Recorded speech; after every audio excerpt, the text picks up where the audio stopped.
A single dad was leaving a female billionaire. Her last question stopped him cold. Daniel wiped the grease from his hands and looked at the clock on the garage wall. It was already 6:47 in the evening, and his 8-year-old daughter, Lily, would be waiting at Mrs. Patterson's door, her little backpack hanging off her shoulders, her eyes scanning every car that passed the street. He grabbed his jacket, told his co-worker Mike to lock up, and stepped out into the cold autumn air.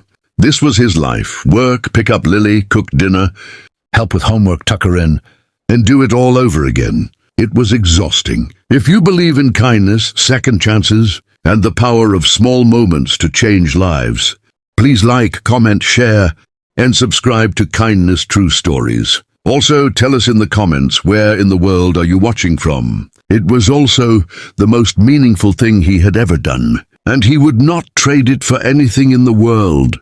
Lily was all he had left since Sarah passed away 3 years ago, from a sudden illness that took her in just 11 days. 11 days. Daniel still could not believe how fast everything changed. One morning, Sarah was laughing at the breakfast table, and 11 days later, he was standing in a cemetery holding a 6-year-old girl who kept asking when Mommy was coming home. He had no good answer then. He barely had one now. But he had Lily, and Lily had him. And together they had built a small, quiet, beautiful life in the little town of Maplewood, where people knew each other's names and nobody cared how much money you had. That was until the day Evelyn Hart came to Maplewood. Evelyn Hart was not just rich. She was the kind of rich that made news anchors pause before saying the number. At 42, she was the CEO of Hart Industries, a global technology and investment company worth over $14 billion. She had been on the cover of Forbes 3 times, had spoken at the United Nations, and had once turned down a dinner invitation from a sitting president because she had a shareholder meeting. She was sharp, disciplined, and deeply private. What most people did not know was that behind the glass towers and the private jets, Evelyn was profoundly lonely. She had no children, no partner, and a family that consisted mostly of cousins who called only when they needed something. She had come to Maplewood not for business, but because her doctor had told her that if she did not rest, her body would force her to. She had rented a quiet house on Elm Street under a false name and planned to spend 2 weeks doing absolutely nothing. That plan lasted exactly 4 hours, because 4 hours after she arrived, her rental car broke down on Route 9, and the only mechanic shop nearby was Daniel's garage. Daniel had not recognized her at first. She walked in wearing a plain grey coat.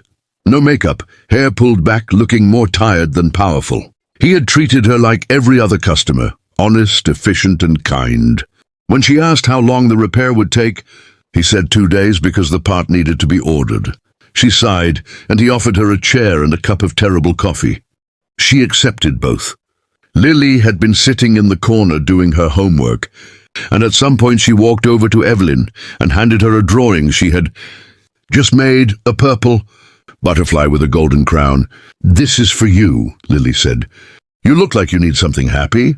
Evelyn stared at that drawing for a long moment and said nothing, but Daniel noticed that she blinked several times very quickly, the way people do when they are trying not to cry in front of strangers. Something shifted in the air that afternoon quietly, the way seasons change without a single dramatic moment. Over the next 2 weeks, Evelyn came back to the garage more than necessary. She said she wanted updates on her car, but the car had been ready for 11 days. Daniel knew. Evelyn probably knew that he knew, but neither of them said anything. They talked instead about Lily's school play, about the best diner in Maplewood, about how the stars looked different here than in the city. Lily adored Evelyn and called her the butterfly lady. Evelyn helped Lily with a science project, taught her how to make origami cranes, and once stayed 3 hours past dinner time just talking with Daniel on the porch while Lily slept inside. Daniel felt something he had not felt in 3 years: warmth. Real, human, uncomplicated warmth. But then a journalist recognized Evelyn at the grocery store, and within 48 hours, there were news vans on Elm Street and headlines that said things like, "Billionaire CEO's secret small-town romance." Daniel's phone would not stop. ringing with calls from numbers he did not recognize. People were photographing Lily outside her school. A man offered him money for an exclusive interview. Daniel felt his quiet life cracking under the weight of someone else's fame. And he felt afraid, not for himself, but for Lily.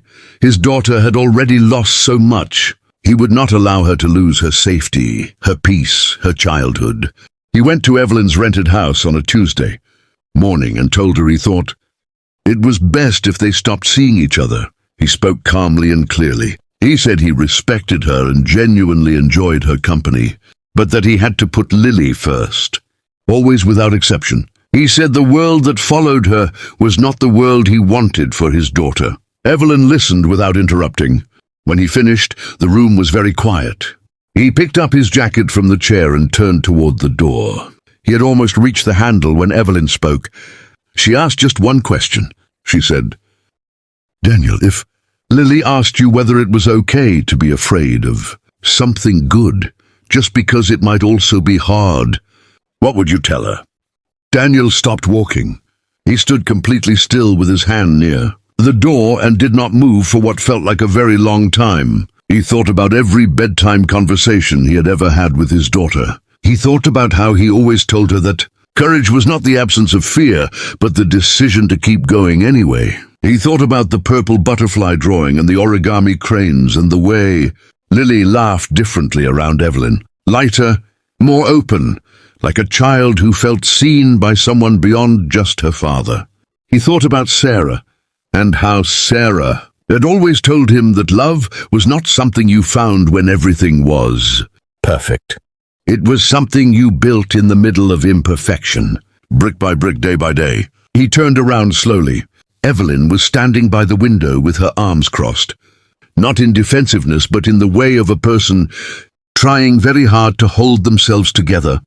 He saw in her face something he recognized, someone who had been strong for so long that they had forgotten what it felt like to need someone, and who was terrified of remembering. He walked back into the room. He did not say anything dramatic. He simply sat back down at the table. Evelyn sat across from him. Outside, the autumn leaves were turning gold and falling in the kind of slow, peaceful way that makes the world look like it is exhaling. They talked for 4 more hours that day, honestly and without pretense, about fear and trust and what it meant to choose someone when choosing felt dangerous. It was the beginning of something real. Not easy, not perfect, but real. Built not on wealth or status, but on a single question that one brave woman asked before a good man could walk out the door. And on the answer, a devoted father already knew in his heart, because he had been teaching it to his daughter all along. If this story touched your heart, please take a moment to show your love and support. Like, share and subscribe to our channel Kindness True Stories.